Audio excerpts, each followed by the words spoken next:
இன்னைக்கு நம்ம பார்க்க போற காரியம் என்ன அப்படின்னா, ஆவிக்குரிய வளர்ச்சிக்கு செய்ய வேண்டிய 7 காரியங்கள். ஆவிக்குரிய வளர்ச்சிக்கு செய்ய வேண்டிய 7 காரியங்கள். அப்போஸ்தலர் 2ஆம் அதிகாரம் 38, 40, 1 பேதுரு 2:2 எடுத்து வாசிங்களேன். அப்போஸ்தலர் 2:38, 40.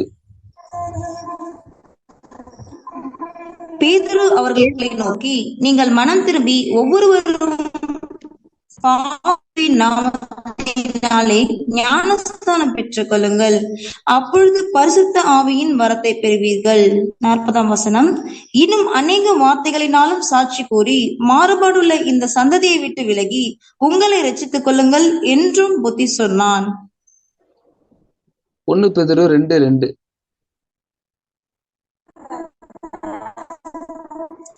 சகல துர்க்குணத்தையும் சகலவித கபடத்தையும் வஞ்சகங்களையும் பொறாமைகளையும் சகலவித புறங்கூறுதலையும் ஒழித்துவிட்டு. இங்க பாக்குறோம், முதலாவது காரியம், ஆவிக்குரிய வளர்ச்சிக்கு செய்ய வேண்டிய முதலாவது காரியம் என்ன அப்படின்னா, மெய்யான மனம் திரும்புதலும் பிரித்தெடுக்கப்பட்ட வாழ்க்கையும் உள்ளவராக இருக்கணும். ஏற்கனவே நான் ரட்சிக்கப்பட்டுட்டேன், இயேசுவை ஏற்றுக்கொண்டேன், நான் மனம் திரும்பிட்டேன், ஞானஸ்நானம் பெற்றுக்கொண்டேன், அபிஷேகத்தையும் பெற்றுக்கொண்டேன் நம்ம அநேகர் சொன்னாலும், இன்றைக்கு சபையில பார்க்கும்போது மெய்யான மனம் திரும்புதல் இருக்கா அப்படின்னா கொஞ்சம் யோசிக்க வேண்டிய காரியம். ஏன்னா வேதத்துல பழைய ஏற்பாட்டுல இருக்கும் கள்ளத்தனமான மனம் திரும்புதல், மெய்யான மனம் திரும்புதல். ஏன்னா அப்பப்ப அந்த டைம் மனம் திரும்பிட்டு திரும்பவும் அதே பாவத்தை செய்வது. அப்போ அதனால்தான் சொல்லு தேவனுடைய வார்த்தை தெளிவா சொல்லுகிறது, மெய்யான மனம் திரும்புதல். இன்றைக்கு நம்முடைய வாழ்க்கையில இன்னும் சில நம்முடைய வெளியரங்கமா நம்ம நடிக்க முடியும், ஆனா நம்முடைய அந்தரங்க வாழ்க்கையில பாவத்தில் கட்டப்பட்டு இருந்தா, ஏதோ ஒரு பாவத்துக்கு நம்ம அடிமைப்பட்டு இருந்தோமானால் அதை நம்ம அறிக்கையிட்டு விட்டு விடாமல் நம்ம ஆவிக்குரிய வாழ்க்கையில வளர்ச்சி அடைய முடியவே முடியாது. இன்னைக்கு பிசாசு அநேகரை இப்படிதான் என்ன பண்றான், உள்ள கொண்டு வந்துடுறான். முழுமையா மனம் திரும்பி இருக்கவே மாட்டாங்க. முழுமையா மனம் திரும்பாததுனால, ஏன்னா இன்னைக்கு சுவிசேஷமும் கூட மனம் திரும்பு அப்படிங்கிற சுவிசேஷத்தை விட இயேசு உன்னை ஆசீர்வதிப்பார், இயேசு உன்னை மேன்மையாக வைப்பார், இந்த மாதிரி சுவிசேஷம் போறதுனால அவங்களுக்குள்ள மெய்யான மனம் திரும்புதலின் அந்த ஒரு காரியம் நடக்கிறது இல்லை. அப்போ முந்தைய காலங்கள்ல நம்முடைய ஆண்டவரே முதல் பிரசங்கம் நீங்க பாத்தீங்க அப்படின்னா மனம் திரும்புங்கள் அப்படின்னு தான் அவர் பிரசங்கிச்சிருப்பாரு. யோவான் ஸ்நானனுடைய பிரசங்கமும் மனம் திரும்புங்கள், ரிப்பன். அப்போ இன்னைக்கு கால போக்குல பாத்தீங்கன்னா சுவிசேஷமே மாற ஆரம்பிச்சிருச்சு. என்ன அப்படின்னா, இயேசு உங்களை ஆசீர்வதிப்பார், நேசிப்பார், பலப்படுத்துவார், உயிர்ப்பிப்பார், உயர்த்துவார், இப்படி இருக்கிறதுனால அவங்களுக்குள்ள மெய்யான மனம் திரும்புதல் வருகிறது இல்லை. இதனால என்ன காரியம் நடக்குதுன்னா, கொஞ்ச நாட்கள் இருப்பாங்க, அடுத்து பின்மாற்றத்துக்கு நேராக போயிடுவாங்க. அப்போ முதலாவது ஆவிக்குரிய வாழ்க்கையில வளரணும் அப்படின்னா, இன்னைக்கு நமக்குள்ள மெய்யான மனம் திரும்புதல் இருக்கா? ஏதோ ஒரு பாவத்துல நான் கட்டப்பட்டு இருக்கிறேனா? ஏதோ ஒரு விஷயம் என்னை மேற்கொண்டு, ஏன்னா நம்ம எந்த காரியத்துல நம்ம அடிமைப்பட்டிருக்கிறோமோ, ஒருவன் எதனால் ஜெயிக்கப்பட்டிருக்கிறானோ அடிமைப்பட்டிருக்கிறானோ அதை குறித்து நம்ம என்ன பண்ணணும், நம்ம யோசிக்கணும். ஒருவன் எதனால் ஜெயிக்கப்பட்டிருக்கிறானோ அவன் அதற்கு அடிமையா இருக்கிறான். அப்போ ஏதோ ஒரு காரியம் என்னை மேற்கொண்டு ஜெயிக்குது அப்படின்னா அந்த காரியத்தை குறித்து நான் தேவனிடத்துல விண்ணப்பம் பண்ணி அதுல இருந்து நான் விடுதலை பெற்று கொள்ளாமல் நான் ஆவிக்குரிய வாழ்க்கையில வளரவே முடியாது. அப்போ மெய்யான மனம் திரும்புதல் நம்முடைய வாழ்க்கையில ஊழியர்களா இருந்தாலும் சரி, சபை விசுவாசிகளா இருந்தாலும் சரி, நம்முடைய வாழ்க்கையில மெய்யான மனம் திரும்புதல் இல்லாமல் ஆவிக்குரிய வாழ்க்கையில வளர்ச்சியை அடைய முடியாது. அதான் பேதுரு எழுதுறாரு, நீங்க வளரும்படின்னு சொல்லி 2ஆம் வசனத்துல எழுதுறாரு. ஆனா அதுக்கு முன்பதான் சொல்றாரு, எல்லாத்தையும் ஒழித்து விட்டு, சில காரியங்களை ஒழித்து விடாமல் வேரோடு பிடுங்காமல் ஆவிக்குரிய வாழ்க்கையில வளர்ச்சி அடைய முடியாது. அப்போ மெய்யான மனம் திரும்புதல் வேண்டும். அடுத்து பிரித்தெடுக்கப்பட்ட வாழ்க்கை உள்ளவர்களாக இருக்கணும். பிரித்தெடுக்கப்பட்ட வாழ்க்கை, அங்க பேதுரு சொல்றாரு, இன்னும் அநேக வார்த்தைகளாலே சாட்சி கூறி மாறுபாடான இந்த சந்ததியை விட்டு விலகி உங்களை ரட்சித்துக் கொள்ளுங்கிறார் பேதுரு அங்க வந்த யூதர்களுக்கு. அப்போ இன்னைக்கு நம்முடைய வாழ்க்கையில பிரித்தெடுக்கப்பட்ட வாழ்க்கை, எல்லாரும் இதை செய்யறாங்க, நானும் இதை செய்யறேன். உலகத்தாரை போல உலகத்திற்கு ஒத்த வேஷம் நம்ம என்ன பண்ணக்கூடாது, தரிக்க கூடாது. பிரித்தெடுக்கப்பட்ட வாழ்க்கை உள்ளவர்களாக இருக்க வேண்டும். என்னுடைய சொந்தக்காரங்க பார்த்தீங்கன்னா, நான் இங்க பேர்லயே பார்த்துருப்பேன் டேவிட் வெங்கட் அப்படின்னு. ஏன்னா அந்த பேர் நான் எதுக்காக என்னன்னா, நான் ஆண்டவர் என்னை மாற்றி இருக்கிறார் அப்படிங்கிறதுக்காக தான் ஆடு வச்சிருந்தேன். ஊழியத்துல ஆண்டவர் நிறைய காரியங்களை செய்தாலும் ஏன் இந்த டேவிட் வெங்கட் அப்படிங்கிற பேர் வச்சிருக்கேன்னா, நான் இப்படி இருந்த ஆண்டவர் அறியாம என்ன ஆண்டவர் மாற்றி இருக்கிறார் அப்படிங்கிறதுக்காக தான் அதை நான் வைத்திருக்கிறேன். என்னுடைய சொந்தக்காரங்க, எங்க மாமா பசங்க எல்லாருமே ரொம்ப நேசிப்பாங்க. என்னை படத்துக்கு கூட்டு போறதுக்கு அவ்வளவு பிரயாசப்படுவாங்க. கிட்டத்தட்ட குறைந்தபட்சம் ஒரு 4-5 முறை அவங்க ட்ரை பண்ணாங்க. நான் உனக்கு எல்லாம் செலவு பண்றேன் அப்படின்னு சொல்லி அவங்க எவ்வளவு பேசினாலும் இது வரைக்கும் போனதே கிடையாது. ஏன்னா சினிமா பார்க்க கூடாதுன்னு சொல்ற போதிக்கிற நானே போய் சினிமா பார்த்து கொண்டு வந்தா அது தேவன் என்ன பண்ணுவாரு? அவர் கேள்வி கேட்பார். வார்த்தை இருபுறமும் கருக்குள்ள பட்டயம். ஆனா ஒரு போதும் நான் உடன்பட்டது கிடையாது. ஏன்னா நாம உலகத்துக்கு ஒத்த வேஷம் தரிக்கவே கூடாது. நம்முடைய வாழ்க்கையில பிரித்தெடுக்கப்பட்ட வாழ்க்கை வாழ்கிறோமா? அந்தரங்க வாழ்வின் வெற்றியே அரங்க வாழ்வின் வெற்றி. நம்முடைய அந்தரங்க வாழ்க்கை பாத்திரம் உள்ள சுத்தமா இருந்தா வெளிப்புறமும் என்ன பண்ணும்? ஃபர்ஸ்ட் உட்புறத்தை சுத்தமாக்குன்னு ஆண்டவர் சொல்றாரு. முதலாவது நீ என்ன பண்ண, வெளியே இன்னைக்கு வெளிப்புறமான சுத்தத்துல நம்ம நல்லா இருக்கிறோம். ஆனா உட்புறமான சுத்தத்துல மனுஷன் முகத்தை பார்ப்பான், கர்த்தரோ இருதயத்தை பார்க்கிறார். அப்போ நம்முடைய உள்ளான மனுஷன்ல எந்த அளவுக்கு பரிசுத்த வாழ்க்கை இருக்கிறது, எந்த அளவுக்கு பிரிக்கப்பட்ட ஒரு வாழ்க்கை வாழ்கிறோம். சபையில ஒண்ணு, ரட்சிக்கப்பட்டவங்களை பார்த்த உடனே ஒண்ணு, ஊழியக்காரங்களை பார்த்த உடனே ஒண்ணு, அப்படி வாழ்கிறோமா? அல்லது எப்பவுமே ஒரே மாதிரி நம்ம இருக்கிறோமா? காலம் சென்ற பில்லி கிரஹாம் அவர்களுடைய மகன் சொன்ன ஒரு காரியம். பில்லி கிரஹாம் பல லட்சங்களை தேவன் பக்கமாக திருப்பின ஒரு தேவ மனிதன். பில்லி கிரஹாமுடைய பையன் இன்னைக்கு ஊழியம் செய்றாரு. அவர் சொன்ன ஒரு காரியம், என் அப்பா அறையிலையும் ஒண்ணுதான், அங்க அரங்கத்திலயும் ஒண்ணுதான். எங்க அப்பா வீட்டுல எப்படி இருக்கிறாரோ அப்படிதான் மீட்டிங் இருப்பாரு. மீட்டிங்ல எப்படி தேவனுக்கு உண்மையா பரிசுத்தமா சாட்சியா இருக்கிறாரோ அதே போலதான் குடும்பத்திலும் அவர் சாட்சியா இருந்திருக்காரு அப்படின்னா. அவருடைய மனைவிக்கு முன்பதாகவும் அவர் சாட்சியா இருந்திருக்காரு. அப்போ யோசிச்சு பாருங்களேன், நம்ம இன்னைக்கு அப்படி பிரித்திருக்கப்பட்ட வாழ்க்கை வாழ்கிறோமா? உண்மையுள்ள ஜீவியம், பரிசுத்த ஜீவியத்தை நம்ம கடைபிடிக்கிறோமா? பிரித்தெடுக்கப்பட்டு வாழ்கிறோமா? ஏன்னா செத்த மீன் என்ன பண்ணும்? ஆற்றுடைய அந்த வேகத்துல ஓட்டத்துல அடித்து கொண்டு போகும். ஆனா உயிருள்ள மீன் போராடும். இன்னைக்கு உலகமே ஃபுல்லா தலைகளா இருந்தாலும் நான் தேவனுக்கு முன்பதாக உண்மை உத்தமமா இருப்பேன். ஞானஸ்நான உடன்படிக்கை என்ன? நான் தேவனுக்கு கடைசி வரைக்கும் நான் உண்மையா இருப்பேன். உலகத்தின்படி பாவத்துக்கு நான் மறித்தேன், உலகத்திற்கு நான் மறுத்திருக்கிறேன், என்னுடைய மாம்சத்திற்கு நான் மறுத்திருக்கிறேன். அதுதான் ஞானஸ்நான உடன்படிக்கையின் அடையாளம். ஆனா இன்றைக்கு நம்ம எப்படி இருக்கிறோம் யோசிச்சு பாருங்களேன். அப்போ மெய்யான மனம் திரும்புதல் நம்ம வாழ்க்கை இருக்கணும். பிரித்தெடுக்கப்பட்ட வாழ்க்கை உள்ளவர்களாக இருக்கணும். சபை இதற்காக பொறுப்பெடுக்கணும். ஏன்னா இன்னைக்கு அநேக சபைகளை பார்க்கும்போது பாத்தீங்கன்னா, சர்ச்சுக்கு ஒரு 2-3 நாள்ல அவங்களுக்கு ஞானஸ்நானம் கொடுத்துருவாங்க. அவங்களுக்கு சரியான உபதேசத்தை கொடுக்கறது கிடையாது.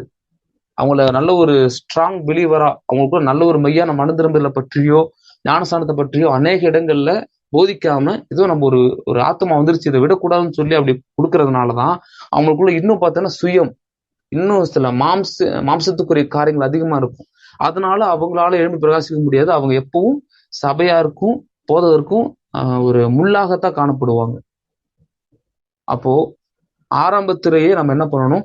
சரி செய்ய வேண்டும். அப்போ மெய்யான மனம் திரும்புதலும் பிரித்தெடுக்கப்பட்ட வாழ்க்கையும் நம்ம உள்ளவர்களாக இருக்கணும், நம்ம ஆவிக்குரிய வாழ்க்கையை வளருவதற்கு.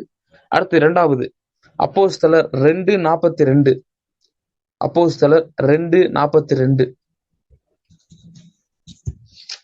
அவர்கள் அப்போஸ்தலருடைய உபதேசத்திலும் அந்நியோன்யத்திலும் அப்பம் பிட்டுதலிலும் ஜெபம் பண்ணுதலிலும் உறுதியாய் தரித்திருந்தார்கள்.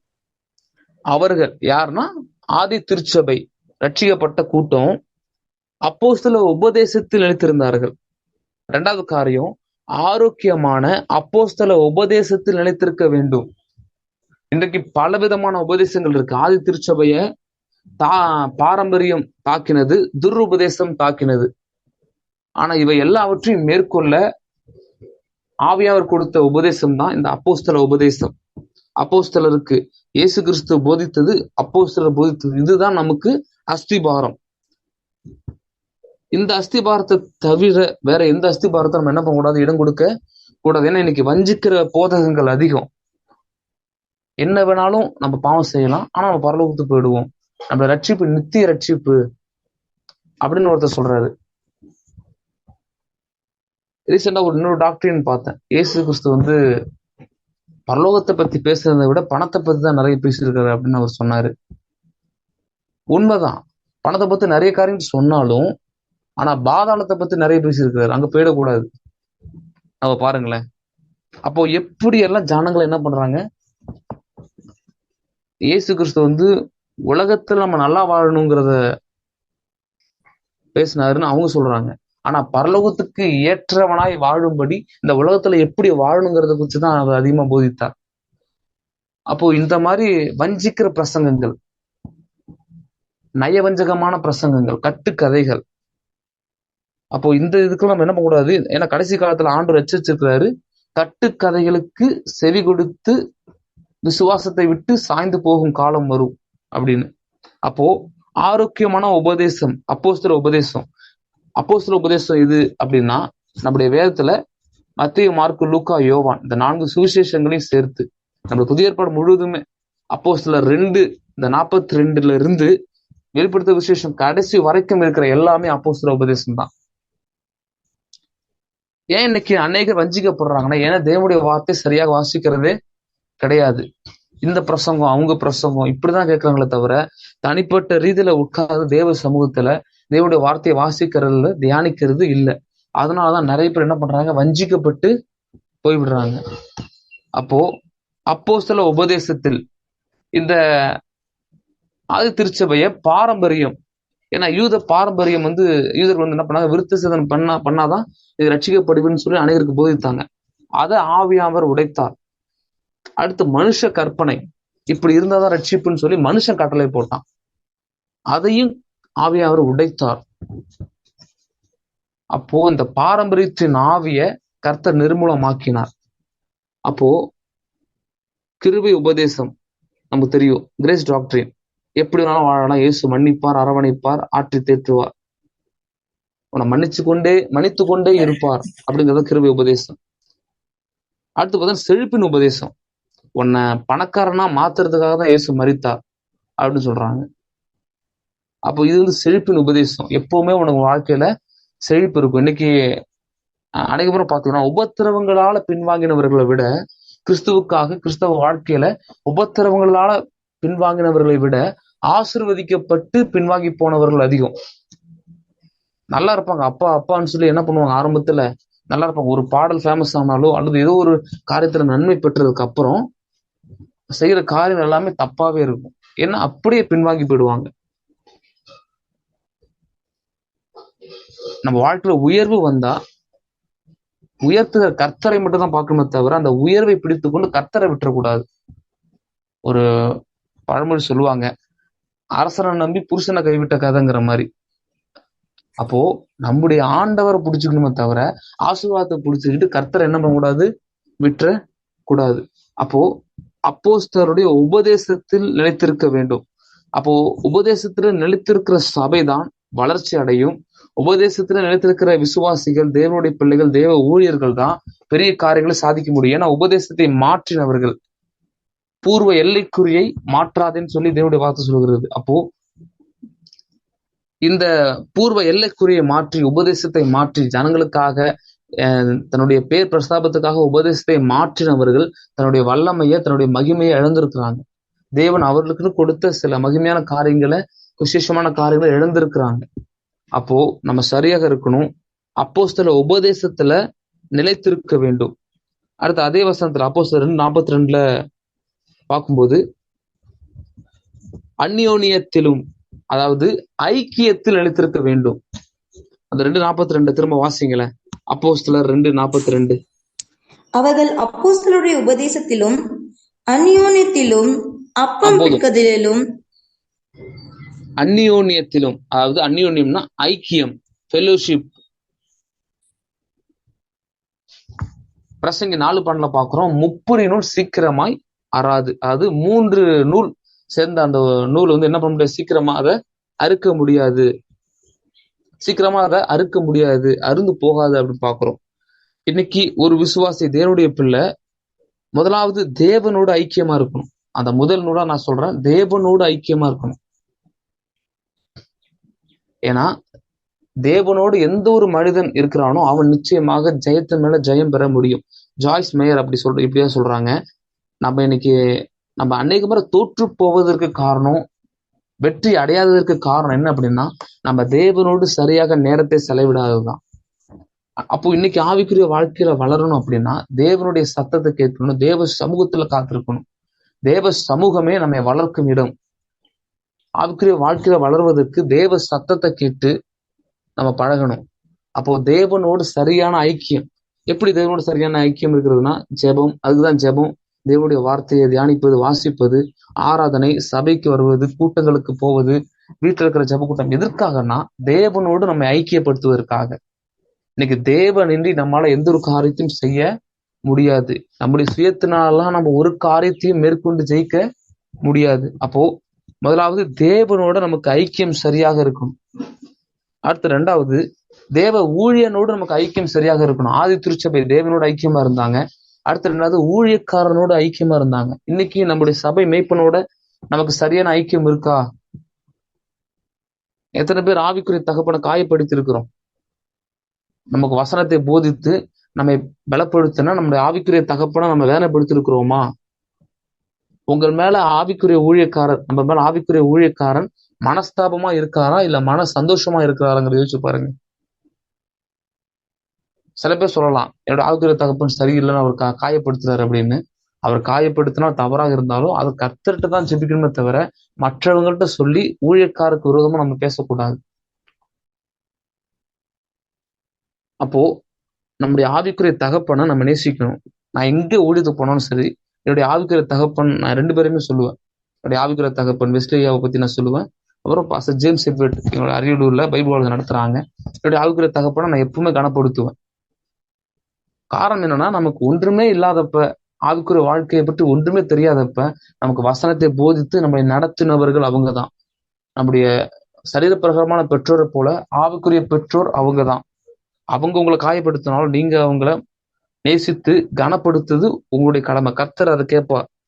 உன்னுடைய ஆவிக்குரிய தகப்பனை, உன்னுடைய ஊழியக்காரன் நீ கனம் பண்ணினியா, நீ அவரை சந்தோஷப்படுத்தினியா? பிலிப்பி சபையை பத்தி பவுல் எழுதுறாரு, எங்களுக்கு சந்தோஷமும் கிரீடமும் மாணவர்களே அப்படின்னு. அப்போ நம்முடைய சபையை பார்த்து கர்த்தர் அப்படி சொல்லுவாரா? நம்முடைய சபையை பார்த்து ஊழியக்காரன் அப்படி கர்த்தர்ட்ட சாட்சி கொடுப்பாரா? அப்ப யோசிச்சு பாருங்களேன். ஆவிக்குரிய தகப்பனை துக்கப்படுத்துகிற வாழ்க்கை நம்ம வாழ்க்கையில இருக்கவே கூடாது.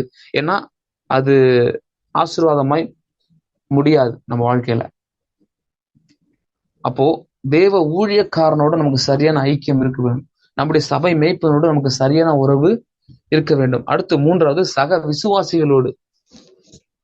இன்னைக்கு மற்ற ரட்சிக்கப்பட்ட தேவ பிள்ளைகளோட நமக்கு சரியான ஐக்கியம் இருக்கிறதா? இன்னைக்கு பாத்தீங்கன்னா சபை அதிகமா தாக்குற ஒரு ஆவி என்ன அப்படின்னா குறை சொல்லுகிற ஆவி.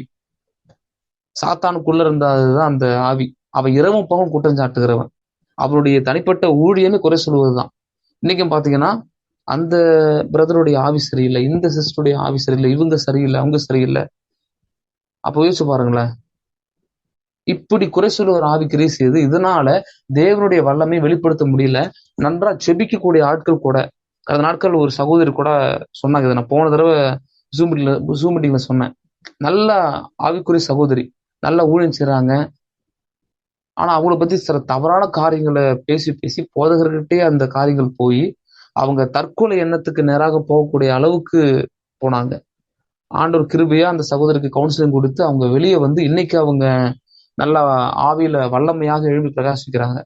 கர்த்தர் அவங்கள்ட்ட சொன்ன காரியங்கள், என் மூலமா சொன்ன காரியங்கள் அத்தனையும் நடந்து கொண்டு வருகிறது. தேவனுக்கே மகிமை. அப்போ பாருங்களேன், ரட்சிக்கப்பட்டவங்களே தற்கொலை எண்ணத்துக்கு போகிற அளவுக்கு குறை சொல்கிற ஆவி கிரேசத்தை கொண்டு வருகிறது. இது வெளியே தெரியல. அநேக சபைகள் மறைமுகமா உடைக்கப்பட்டிருக்கு. காரணம் என்னன்னா இந்த ஆவிக்கு இடம் கொடுத்ததுனால. அப்போ நம்முடைய நாவினால யாரை பற்றி கர்த்தர் வருமளவும் யாதொன்றை குறித்தும் தீர்ப்பு சொல்ல நமக்கு கர்த்தர் அதிகாரமே கொடுக்கல. தவறானவர்களா இருந்தா கர்த்தர்ட்ட முறையிட்டு ஜெபிக்கணுமே தவிர அவங்களை காயப்படுத்தி அப்படி செய்வது தேவ சித்தம் அல்ல. அப்போ சக விசுவாசிகளோடு நமக்கு சரியான ஐக்கியம் இருக்கணும். இன்னைக்கு ஒருவருக்கு ஒருவர் ஐக்கியமா நம்ம இருக்கிறோமா? ஆதி திருச்சபையை குறிச்சு பாருங்க, அது ஒரு சவால். திரளான கூட்டம் ஒரே மனமும் ஒரே ஐக்கியமா இருந்தாங்களாம். ரொம்ப ஆச்சரியமா இருக்கு பாருங்களேன். இன்னைக்கு ஒரு 10 பேர் இருந்தாங்க, 10 பேரும் ஒரு 10 கோணங்கள்ல சிந்திக்கிறாங்க. ஆதி திருச்சபை அதுக்கப்புறம் நிறைய காரியங்கள் வந்துச்சு. சில திருச்சபைகள்ல வாக்குவாதங்கள் இருந்தா வந்தாலுமே அவங்க முடிந்த அளவுக்கு ஐக்கியத்தை என்ன பண்றாங்க, பலப்படுத்தி கொண்டே இருந்தாங்க. கடந்த நாட்கள்ல நான் இந்த ஒரு காரியத்தை நான் கற்றுக்கொண்டேன். என்ன அப்படின்னா, அப்போஸ்தலனாகிய பவுல், பேதுரு வந்து யூதன் வந்து பாத்தீங்கன்னா புறஜாதியரோடு சாப்பிட மாட்டாங்க, ஒற்றுமையா இருக்க மாட்டாங்க. யாக்கோபிடத்துல இருந்து எருசலேம்ல இருந்து ஆட்கள் வர வரைக்கும் பேதுரு வந்து புறஜாதியரோட சாப்பிட்டாராம். பர்னபா, பேதுரோட டீம் எல்லாம் புறஜாதியரோட இருந்தாங்க. ஆனா அவங்க வந்ததுக்கு அப்புறம் பாத்தீங்கன்னா ஒரு மாயம் பண்ணாங்க. நாங்க எல்லாம் சாப்பிடல, அப்படிலாம் நாங்க இருப்போமா அப்படின்லாம் பேசினவங்க. பவுல் வந்து பாத்தீங்கன்னா முகமுகமா எதிர்க்காரு பேதுருவை. பேதுரு வந்து அப்போ சாதாரண ஆள் கிடையாது. இயேசுவோடு இருந்த முதல் சீஷன். இந்த கல்மேல் சபையை கட்டுவேன்னு சொல்லி ஆண்டவர் வாக்குத்தத்தம் கொடுத்து ஒரு பெரிய சபையவே, கிட்டத்தட்ட பீட்டர் வேகனர் எழுதுறாரு, 1,00,000 விசுவாசிகளை பேதுரு நடத்தினாராம். எருசலேம் தலைமை சபையில பேதுருக்கு 1,00,000 விசுவாசிகள் இருந்தாங்க. அவ்வளவு பெரிய பாஸ்டர், பெரிய அப்போஸ்டல் யாருன்னா பேதுரு. பவுல் வந்து அப்பதான் வந்திருக்கிறாரு, கிட்டத்தட்ட ஒரு சில வருடங்கள் ஆகியிருக்கலாம். ஆனா பவுல் முகமுகமா எதிர்க்கும் போது பேதுரு வந்து என்ன பண்ணல, அதை அப்படியே மனசை வச்சுக்கிட்டு, நீ இப்ப வந்தவன், நீ என்ன பேசலாமான்னு சொல்லி பேசல. அவங்க ஐக்கியமா இருக்கிறாங்க. அது எப்படி பார்க்கலாம்னா 2 பேதுரு 3:15 பேதுரு எழுதுறாரு, நம்முடைய பிரியமான சகோதரனாகிய பவுலும் தனக்கு அநேக வெளிப்பாடுகளை அப்படி பேசியிருக்கிறான், வருகை பற்றி பேசியிருக்கிறான், உபதேசம் பற்றி பேசுகிறான்னு எழுதுறாரு. அப்ப யோசிச்சு பாருங்களேன், துளி அளவு கூட அவங்களுக்குள்ள கசப்புகள் இல்லை. நான் பெரியவன், நீ பெரியவங்கிற கசப்புகள் இல்லை. பவுல் எழுதுறாரு தன்னுடைய நிருபத்துல, தூண்களாக எண்ணப்பட்ட கேபாவும் யாக்கோபு, யோவான். அப்ப பவுல் தூணுங்கிறாரு, பேதுரு வந்து பிரியமான சகோதரனாகிய பவுல் அநேக வெளிப்பாடுகளை பெற்றவன், ரொம்ப ஸ்பெஷலான ஆள்னு சொல்லி எழுதுறாரு. எனக்கு ரொம்ப அப்படியே உடம்பு சிலுத்து போச்சு இந்த காரியங்களை பார்க்கும்போது. அப்போ எவ்வளவு ஐக்கியமா இருக்கிறாங்க பாருங்களேன், ஒருவரை விட்டு கொடுக்காம. இன்னைக்கு நம்ம அப்படி இருக்கிறோமா? ஒருவரை விட்டு கொடுக்கிறோமா? பாருங்களேன். அப்போ தேவனோட ஐக்கியமா இருக்கணும், தேவ ஊழியக்காரனோட ஐக்கியமா இருக்கணும், சக விசுவாசிகளோட நமக்கு ஐக்கியமாய், அப்படி ஐக்கியமா இருக்கும்போது நிச்சயமாக நம்ம ஆவிக்குரிய வாழ்வுல வளர்ச்சியை நோக்கி பெரிய காரியங்களை நம்ம சாதிக்க முடியும். ஐக்கியத்தின் ஆசீர்வாதங்கள், அநேக ஆசீர்வாதங்கள் இருக்கு. கிட்டத்தட்ட ஐக்கியத்தை குறிச்சு நம்ம பார்த்தோம்னா கிட்டத்தட்ட 7 விதமான ஆசீர்வாதங்கள் இருக்கு ஐக்கியத்துக்கு மட்டுமே. அது பத்தி பேசணும்னா அது ஒரு தனி ஒரு பைபிள் ஸ்டடியா போகும். இப்போதைக்கு அதை நம்ம ஸ்கிப் பண்ணிக்குவோம். அப்போ ஐக்கியமா இருக்கணும். ஆவிக்குரிய வாழ்க்கையில ஆவிக்குரிய வளர்ச்சியை நம்ம பெற்றுக்கொள்ளணும் அப்படின்னா ஐக்கியமா இருக்க வேண்டும். அடுத்து 4வது காரியம், அப்போஸ்தலர் 2:42 பாக்குறோம். அதே வசனத்துல ஜெபத்தில் உறுதியாக இருக்கணும். ஜெபம், ஆதி திருச்சபை ஜெபத்துல உறுதியாக இருந்த திருச்சபை. ஏன்னா ஜெபம் இல்லாமல் நம்ம ஜெயமுள்ள வாழ்க்கை வாழ முடியாது. அப்போஸ்தலர் சொன்னாங்க, நாங்களும் ஜெபம் பண்ணுவதில் உறுதியாக தரித்திருப்போம். ஆவிக்குரிய வாழ்க்கையில வளரணும் அப்படின்னா எடுத்த உடனே, இப்ப சில பேர் சொல்லுவாங்க ஓவர் நைட்டா ஒபாமாங்கிற மாதிரி, ஓவர் நைட்டா ஒபாமாவெல்லாம் ஆக முடியாது. ஆவிக்குரிய வாழ்க்கையை பொறுத்த வரைக்கும் தொடர்ந்து என்ன பண்ணணும், காரியங்களை செய்யணும். தொடர்ந்து கிரியை செய்யும் போதுதான் நம்ம ஆவிக்குரிய வாழ்க்கையில பெரிய காரியங்களை சாதிக்க முடியும். அப்போஸ்தலர் தீர்மானம் என்ன, நாங்களும் ஜெபம் பண்ணுவதிலும். ஆதி திருச்சபை பிரச்சனை, போராட்டம், வேதனைகள், விரக்தி, எல்லா எதிர்மறையான காரியங்களும் சரி, அவங்க எடுத்த ஒரு ஆயுதம் என்ன அப்படின்னா மன்றாட்டு ஜெபம். ஜெபத்தை தான், ஜெபமாகிய கேடகத்தை எடுத்தாங்க பாருங்களேன். சாத்தானுடைய தந்திரங்களை நிர்மூலமானது, ஒரு பலத்தை இழுப்புதல் உண்டானது. அவங்க ஆவிக்குரிய வாழ்க்கையில வளர்ந்து கொண்டே போனாங்க. ஜெபிக்க ஜெபிக்க அவங்க வாழ்க்கையில பெரிய மாற்றங்களை பறத்தாங்க. ஆதி திருச்சபை ஜெபத்துல போராடினாங்க. ஆனா நம்ம இன்னைக்கு ஜெபிக்கவே போராடுறோம். ஆதி திருச்சபை ஃபுல் அண்ட் ஃபுல் ப்ரேயர்ல என்ன பண்றாங்க, போராடி ஜெபிக்கிறாங்க. எப்ப அப்புறம் பவுல், பேதுரு சிறையில இருந்தப்ப சபையார் முழுஇரவு ஜெபம் பண்றாங்க, மன்றாட்டு ஜெபம் பண்றாங்க, தனிப்பட்ட ஜெபம் பண்றாங்க. அப்போ இப்படிலாம் அவங்க ஜெபத்துல இருந்ததுனாலதான் ஆவிக்குரிய வாழ்க்கையில வளர முடிந்தது. ஜெபிக்க ஜெபிக்க தான் நம்ம தேவனோட இருக்கிற ஐக்கியத்துல பலப்படுகிறோம். அப்போ தேவனோட இருக்க நம்ம ஆவிக்குரிய வாழ்க்கையில வளர்ந்து ஆவிக்குரிய முதிர்ச்சிக்கு நேராக நம்ம கடந்து செல்ல முடியும். நம்முடைய இயேசு பாருங்க, மிகப்பெரிய ஒரு மன்றாட்டு வீரர். ஊழியத்தின் ஆரம்பம் முதல் முடிவு வரைக்கும் அவர் எப்பவுமே ஜெபித்து கொண்டுதான் இருந்தார். அதிகாலையில ஜெபிக்கிறாரு, படகுல ஜெபிக்கிறாரு, மலையில போய் ஜெபிக்கிறாரு, முழுவதும் இருந்திருக்கிறாரு. அப்போ இப்படிப்பட்ட ஜெப வீரன் நம்முடைய ஆண்டவர். அவர் நமக்கு முன்னோடி. அப்போ நம்ம எந்த அளவுக்கு ஜெபிக்கிறோம் ஆவிக்குரிய வாழ்க்கையில, தேவ சமூகத்துல எந்த அளவுக்கு நம்ம காத்திருக்கிறோம்? நமக்குன்னு தனிப்பட்ட ஜெப நேரம் இருக்கா? இந்த நேரம் என்னுடைய ஜெப நேரம், இதெல்லாம் யாருக்கும் கொடுக்க மாட்டேன்னு சொல்லி நம்மளால சொல்ல முடியுமா? அமெரிக்க ஜனாதிபதி ஆபிரகாம் லிங்கன், அவருக்கு பல வேலைகள் இருந்தாலும் சரி, தேவ சமூகத்துல முதல் மணி நேரத்தை அவர் தேவ சமூகத்துல தான் அர்ப்பணித்து காத்திருப்பாராம். ஒரு நாட்டுக்கே ஜனாதிபதி. அப்போ அவங்களுக்கெல்லாம் நேரம் இருக்கு. அப்போ நமக்கு நேரம் இல்லை? ஆண்டவர் எல்லாருக்கும் 24 மணி நேரத்தை கொடுத்துருக்காரு. ஒரு நாத்திகன் சொன்ன ஒரு காரியம் ரொம்ப ஆச்சரியமா இருந்துச்சு. அவர் சொல்றாரு, அந்த நாத்திகன் அந்த 24 மணி நேரத்தை 8 பிரிச்சுக்குவாராம். முதல் 8 மணி நேரத்துல வேலைக்கு போய் கை நிறைய சம்பாதிப்பாராம். அடுத்த 8 மணி நேரத்துல தன்னுடைய அந்த நாத்திக உபதேசம் அதை பரப்புவாராம். அந்த பணத்தை செலவழித்து, தன்னுடைய உடல் உழைப்பை செலவழித்து, இரவு முழுவதும் மாலை முழுவதும் ஃபுல்லா நடந்து போய் எங்கெங்கெல்லாம் போய் அதை பத்தி பேசணுமோ, பேச வேண்டிய காரியங்களை செய்வாராம். 8 மணி நேரம். அடுத்த 8 மணி நேரம் ஓய்வு எடுப்பாராம். ஒரு நாத்திகன் அவ்வளவு கிரியை செய்யறாரு. அப்படி செயல்படுறாருன்னா, தேவனை அறிந்த நம்ம எப்படி தேவனுக்காக கிரியை செய்யணும், தேவ சமூகத்துல நம்ம காத்திருக்கோங்கிறத யோசிச்சு பாருங்களேன். அப்போ ஜெபத்துல உறுதியாக இருக்கணும். அப்போதான் நம்ம ஆவிக்குரிய வாழ்க்கையில வளர முடியும். அடுத்த 5வது காரியம், அப்போஸ்தலர் 4:31 1 கொரிந்தியர் 12:8-10 பாக்குறோம். ஆவியானவரின் அபிஷேகத்தால் நிரம்பி இருக்க வேண்டும். பரிசுத்த ஆவியானவருடைய அபிஷேகத்தால் நிரம்பி இருக்கணும். இந்த ஆவியானவரோட கிரியைகளை குறித்து ஒரு 3 காரியம் நான் சொல்ல போறேன். முதலாவது, ஆவியானவருடைய வழிநடத்துதல், டிவைன் கைடன்ஸ், தெய்வீக வழிநடத்துதல். ஆதி திருச்சபை பரிசுத்த ஆவியானவருடைய வழிநடத்துதல் இருந்துச்சு. இன்னைக்கு நம்ம கூட ஆவியானவர் லீட் பண்ணணும் நம்ம வாழ்க்கைய. ஒவ்வொரு காரியத்தை குறிச்சும் ஆவியானவர் தெளிவாக பேசுவார். அப்போ ஆவியானவருடைய வழிநடத்துதல் நமக்கு வேணும் ஆவிக்கிற வாழ்க்கையில வளருவதற்கு. அடுத்து, ஆவின் கனிகளால் நம்ம நிரப்பப்பட்டிருக்க வேணும். அன்பு, சந்தோஷம், சமாதானம் நம்ம பார்க்கிறோம். ஆவின் கனிகள் நம்ம நிரப்பப்பட்டிருக்கணும். அடுத்து முக்கியமா ஆவின் வரங்களால் நம்ம நிரப்பப்பட்டிருக்கணும். பவுல் சொல்ற ரோமர் 1:10 நீங்கள் ஸ்திரப்படும்படிக்கு ஆவிக்குரிய சில வரங்களை நான் கொடுக்க வருகிறேன் அப்படிங்கிறாரு.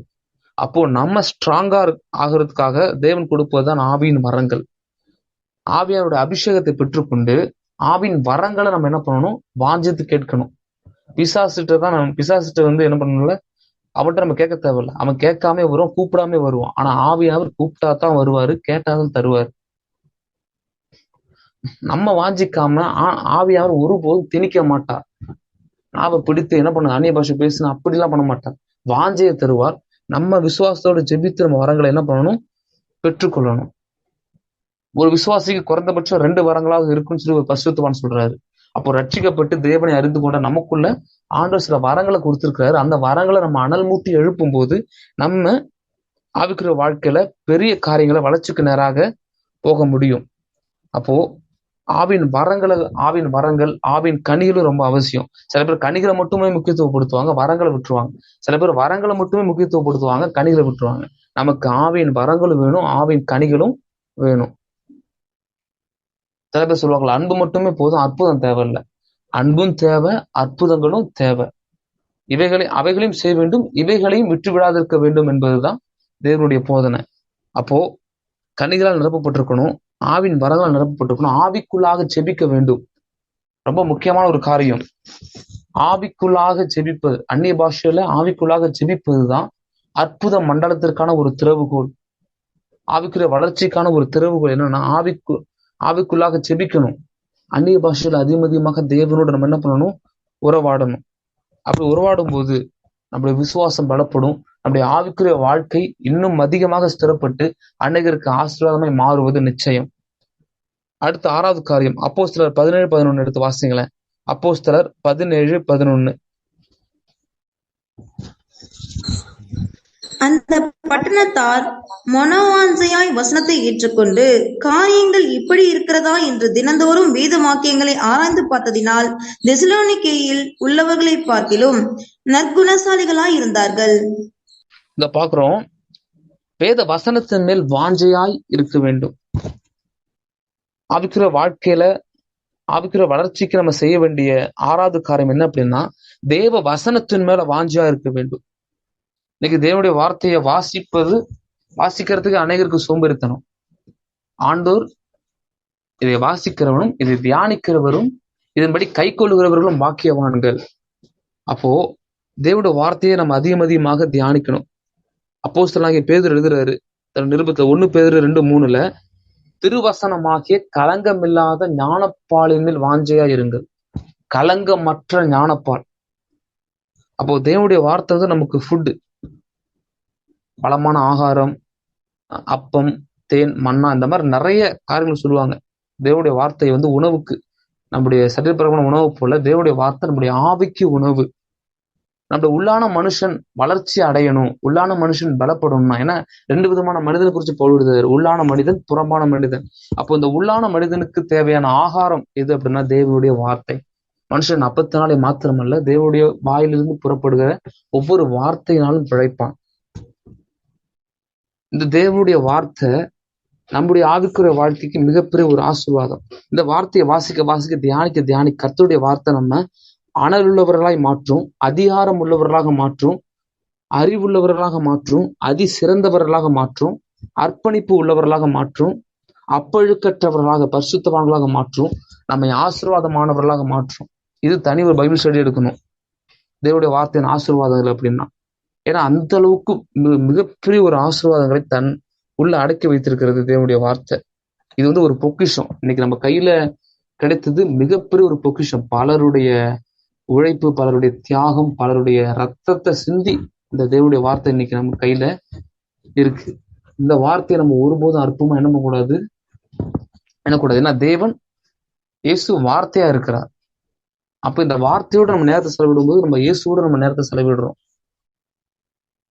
தேவனுடைய வார்த்தை இது வந்து ஒரு கதை புத்தகம் மாதிரி நம்ம என்ன பண்ணக்கூடாது, படிக்க கூடாது. இது தேவனுடைய வார்த்தை. இந்த நினைவோடு கூட நம்ம படிக்கும்போது, ஆவியானவர் துணையோட நம்ம வாசிக்கும் போது நமக்குள்ள நிறைய காரியங்களை ஆண்டவர் கற்றுக் கொடுப்பார். கற்றுக்கொள்பவன் தான் அடுத்து சிறந்த ஒரு தலைவனாக, சிறந்த ஒரு ஆவிக்குரிய வளர்ச்சியில, ஆவிக்குரிய முதிர்ச்சி அடைந்த நபராக அநேகருக்கு கற்றுக் கொடுக்க முடியும். கற்றுக்கொள்ளாமல் கை கொள்ள முடியாது, கை கொள்ளாமல் மற்றவர்கள் கற்றுக் கொடுக்க முடியாது. கை கொண்டு போதிக்கிறவன் தான் பரலோக ராஜ்யத்துக்கு பெரியவனா இருப்பான். அப்போ தேவனுடைய வார்த்தையில நம்ம என்ன பண்ணணும், நம்முடைய இருதயம் வாஞ்சியா இருக்கணும். 2 தீமோத்தேயு 4:13 பவுல் சொல்றாரு, கார்ப்பு என்பவன் வசத்தில் வைக்கப்பட்ட அந்த மேலங்கியும் புஸ்தக சுருள்களையும் எடுத்துக்கொண்டு வா அப்படின்னு. இதுல பவுலுடைய அந்த கடைசி காலம் சிறைச்சாலை இருக்கிறாரு. அப்ப கூட அவர் பாருங்க அந்த புஸ்தக சுருள் எடுத்துக்கொண்டு வா. அப்போ வாசிக்கிறதுக்கு அலாதி பிரியம். ரீடிங், தேவனுடைய வார்த்தையை நம்ம வாசிக்கணும். பிளஸ் ஆவிக்குரிய சிறந்த ஆவிக்குரிய புத்தகங்களை நம்ம வாசிக்கணும். இன்னைக்கு புத்தகங்களை வாசிக்கிற பழக்கம் ரொம்ப குறைஞ்சு வருது. நல்ல சிறந்த ஆவிக்குரிய புத்தகங்கள் உண்டு. அதை நம்ம என்ன பண்ணணும், அடிக்கடி நம்ம வாசிக்கணும். தேவனுடைய வார்த்தை, நம்ம பைபிள் வாசிக்கணும். பிளஸ் கூட நல்ல ஒரு சிறந்த ஆவிக்குரிய புத்தகங்கள் நம்ம வாசிக்கணும். அப்படி வாசிக்கும் போது நம்முடைய ஆவிக்குரிய வாழ்க்கை அனல் உள்ளதாக, வளர்ச்சி நிறைந்ததாக, அநேகருக்கு ஆசீர்வாதமானதாக இருக்கும். அடுத்து கடைசியா மத்தேயு 28:19-20 அதை பார்க்கிறோம். இயேசுவின் பிரதான கட்டளை நிறைவேற்ற வேண்டும். ஆவிக்குரிய வளர்ச்சி நம்ம அடையணும் அப்படின்னா இயேசுடைய பிரதான கட்டளை நிறைவேற்றும். இன்னைக்கு நம்ம பிரதான கட்டளை நிறைவேற்றுகிறோமா? ஆத்தும ஆதாயம் செய்கிறோமா? யாக்கோபு 5 கடைசி வசனத்துல இருக்கும், தப்பி போன மார்க்கத்திலிருந்து ஒரு பாவி திருப்புகிறவன் திரளான பாவங்களை மூடி அவன் என்ன பண்றான், தேவனுடைய திருப்பி ஒரு ஆசீர்வாதமான நபராய் மாற்றுகிறான்னு சொல்லப்பட்டிருக்கு. அப்போ நம்ம ஆத்தும ஆதாயம் செய்கிறோமா? பிரதான கட்டளை நிறைவேற்றுகிறோமா? ஆண்டவர் சொன்ன இந்த பிரதான கட்டளை நிறைவேற்றும் போதுதான் நம்ம ஆவிக்குரிய வளர்ச்சிக்கு நேராக நம்ம செல்கிறோம். ஆத்தும ஆதாயம் பண்ணாத சபை, சுவிசேஷத்தை அறிவிக்காத சபை செத்த சபை. அப்போ செத்த சபையாக அல்ல, உயிருள்ள சபையாக இருக்கணும். சுவிசேஷத்தை அறிவிக்காம நான் பெற்றுக்கொண்ட நன்மையை, என்னுடைய சாட்சியை நான் சொல்லாம இருந்தனாலே சீக்கிரத்துல ஆவிக்குரிய வளர்ச்சிக்கு நேராக போகாம ஆவிக்குரிய வாழ்க்கையில பின்மாற்றத்திற்கும் ஆவிக்குரிய மரணத்திற்கும் நேராக போகக்கூடிய வாய்ப்பு உண்டு. அப்போ நம்ம பார்க்கிறவங்கள்ட்ட நம்ம சாட்சியை சொல்லணும். இயேசுவை பத்தி நம்ம அறிவிக்கணும், சுவிசேஷத்தை அறிவிக்கணும். அப்படி அறிவித்து கொண்டே வரும்போது, தேவனுடைய நன்மைகளை அறிவிக்கும் போது, அநேகரை பாவத்திட்டு திருப்பும் போது, நம்ம ஆவிக்குரிய வளர்ச்சியில பெரிய காரியங்களை பார்க்க முடியும். ஆத்தும் ஆதாயம் பண்ணுகிறவர்கள் நட்சத்திரங்களை போல பிரகாசிப்பார்கள் சொல்லி தானியேல் புத்தகத்துல பாக்குறோம். ஆத்தும் ஆதாயத்தை தேவன் விரும்புகிறார். ஒரு பாவை மறந்துடும் போது பரலோகமே சந்தோஷப்படுது. அப்படி பரலோகம் சந்தோஷப்பட்டதுன்னா, பரலோகத்தையும் சந்தோஷப்படுத்துகிற நம்மள கர்த்தர் எந்த அளவுக்கு சந்தோஷப்படுத்துவார், எந்த அளவுக்கு நம்மளை ஆசீர்வதிப்பார் பாருங்களேன். அப்போ பிரதான கட்டளையை நிறைவேற்ற நம்ம பிரயாசப்படணும். ஆண்டவர் கொடுத்த கட்டளை என்ன? நீங்கள் உலகமெங்கும் புறப்பட்டு போய் சகல ஜாதியிலும் சீஷராக்கி பிதா குமார் பரிசுத்த ஆவியின் நாமத்தில் அவர்கள் ஞானஸ்நானம் கொடுத்து நான் உங்களுக்கு கட்டளையிட்ட யாவையும் அவர்கள் கை கொள்ளும்படி அவர்களுக்கு உபதேசம் பண்ணுங்கள். உலகத்தின் முடிவு பரிந்தும் சகல நாட்களும் நான் உங்க கூட நான் இருக்கிறேன் அப்படிங்கிறார் ஆண்டவர். அப்போ நம்ம இன்னைக்கு ஆத்தும் ஆதாயம் செய்கிறோமா? ஏதாவது ஒரு வாய்ப்பு நமக்குள்ள இருக்கா? நமக்கு கொடுக்கப்பட்ட கொஞ்ச நேரத்துக்குள்ளாக நம்ம என்ன பண்ணணும்? ஆத்துமாக்கள் ஆதாயம் பண்ணணும். அப்போஸ்தலனாகிய பவுலுடைய அந்த கடைசி அவர் வெட்டுறதுக்கு கொண்டு போகும்போது பார்த்தீங்கன்னா, அந்த போர் சேவன் வரும்போது அவர் முகத்துல அவ்வளவு சந்தோஷமா. அப்படி கேட்கும்போது கடைசியா அந்த போர் சேவனுக்கு சுவிசேஷத்தை அறிவித்து ரட்சிப்புகளை நடத்தி தான் பவுல் ரத்த சாட்சியா மரித்தாருன்னு சில சரித்திர ஆசிரியர்கள் சொல்றாங்க. அப்ப பாருங்க, தன்னுடைய வாழ்நாளுடைய இறுதி மூச்சு வரைக்கும் அவர் ஆத்துமாக்களை ஆதாயம் பண்ணினார். இன்னைக்கு ஆத்துமா எவ்வளவு விளையாடப்பட்டதுன்னா, உலகத்துல ரொம்ப விளையாடப்பட்டது தங்கமும் பிளாட்டினமும் வைரமும் கிடையாது, ஆத்துமா தான். ஏன்னா தேவனும் அந்த ஆத்துமாவை தொடர்ந்து வருகிறார், சாத்தானும் அது தொடர்ந்து வருகிறான்னா அது எவ்வளவு விளையாடப்பட்டிருங்கிறத யோசிச்சு பாருங்க. அப்போ ஸ்பிரிச்சுவல் குரோத் அது செய்ய வேண்டிய காரியம் என்ன அப்படின்னா, ஆத்துமா ஆதாயம் செய்ய வேண்டும், பிரதான கட்டளை நிறைவேற்ற வேண்டும். அப்படி நிறைவேற்றாமல் போகும்போது நிச்சயமாக ஆவிக்குரிய வாழ்க்கையில பின்மாற்றம் அடைவது உறுதி, ஆவிக்குரிய மரணத்துல நம்ம மூழ்குவது உறுதி. அப்போ பிரதான கட்டளை நம்ம என்ன பண்ணணும்? நிச்சயமாக நிறைவேற்றணும். இயேசு என்ன சொன்னாரோ அதுக்கு கீழ்ப்படிந்து வாழ ஒப்பு கொடுக்கணும், பிரயாசப்படணும். இதுதான் நம்ம ஆவிக்குரிய வளர்ச்சிக்கு செய்ய வேண்டிய 7 காரியங்கள். திரும்ப நம்ம பார்ப்போம். மெய்யான மனம் திரும்புதலும் பரிசுத்தம் பிரித்தெடுக்கப்பட்ட வாழ்க்கை உள்ளவர்களா இருக்கணும், முதலாவது காரியம். அடுத்த ஆரோக்கியமான அப்போஸ்தல உபதேசத்துல நிலைத்திருக்கணும். 3வது ஐக்கியத்துல நிலைத்திருக்கணும், தேவனோட ஐக்கியம், தேவ ஊழியக்காரனோட ஐக்கியம், சக விசுவாசிகளோடு சரியான ஐக்கியம். அடுத்து 4வது ஜபத்துல உறுதியாக இருக்கணும். 5வது ஆவியாருடைய அபிஷேகத்தால் நிரம்பி இருக்கணும். கனிகளால வரங்களால ஆவியாருடைய வழிநடத்துதலால நம்ம என்ன பண்ணணும்? நிரப்பப்பட்டிருக்கணும். அடுத்து 6வது தேவ வசனத்தின் மேல் வாஞ்சியாக இருக்கணும். ஆவிக்குரிய புத்தகங்களை வாசிக்கணும். வசனத்தை வாசித்து தியானித்து அதை அபியாசிக்கும் போதுதான் ஆசீர்வாதமானதாக மாறும். ஆவிக்குரிய வாழ்க்கையில வளர்ச்சிக்கு நேராக நம்ம போக முடியும். அடுத்த கடைசியா பார்த்தோம், பிரதான கட்டளை நிறைவேற்றணும், ஆத்துமாக்களை ஆதாயம் பண்ணணும். இந்த 7 காரியங்கள் தொடர்ந்தேச்சையாக நம்ம வாழ்க்கையில நடைபெறும்போது நிச்சயமாக ஆவிக்குரிய வளர்ச்சி நம்ம வாழ்க்கையில அசாதாரணமானதாக இருக்கும்.